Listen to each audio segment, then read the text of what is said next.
AI రేస్లో దూసుకుపోతున్న Microsoft sudden గా తన కొన్ని ఏఐ ఫీచర్లను ఎందుకు ఆపేసింది?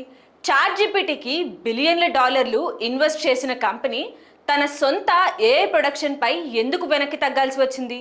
దీని వెనుక ఉన్న అసలు రహస్యం ఏంటో తెలుసా?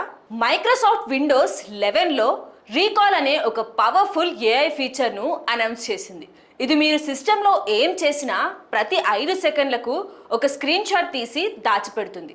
దీనివల్ల యూజర్స్ ప్రైవసీ పూర్తిగా ప్రమాదంలో పడుతుందని, హ్యాకర్లకు ఇది పెద్ద వరంలా మారుతుందని ఐటీ ఎక్స్పర్ట్స్ గట్టిగా వార్నింగ్ ఇచ్చారు. దాంతో భయపడిన మైక్రోసాఫ్ట్ ఆ ఫీచర్ను రోల్ అప్ చేయకుండా తాత్కాలికంగా ఆపేయాల్సి వచ్చింది. మైక్రోసాఫ్ట్ కోపైలట్లలో యూజర్లు సెలబ్రిటీల డీప్ ఫేక్స్, హింసాత్మకమైన చిత్రాలు క్రియేట్ చేస్తున్నట్లు బయటపడింది. టెక్నాలజీ మిస్యూజ్ అవుతుందని గ్రహించి కఠినమైన రూల్స్ వచ్చేంత వరకు కొన్ని రకాల ఇమేజ్ జనరేషన్స్, ప్రాంప్ట్స్ను మరియు ఫీచర్లను మైక్రోసాఫ్ట్ బ్లాక్ చేసింది. ఇది ఈ రోజు కథ కాదు.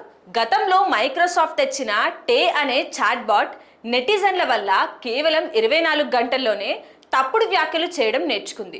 దాంతో దాన్ని వెంటనే డిలీట్ చేశారు. అలాగే కోపైలట్ పాత వర్షన్ సిడ్నీ కూడా యూజర్లతో వింతగా ప్రవర్తించడంతో దానికి కూడా పరిమితులు విధించారు.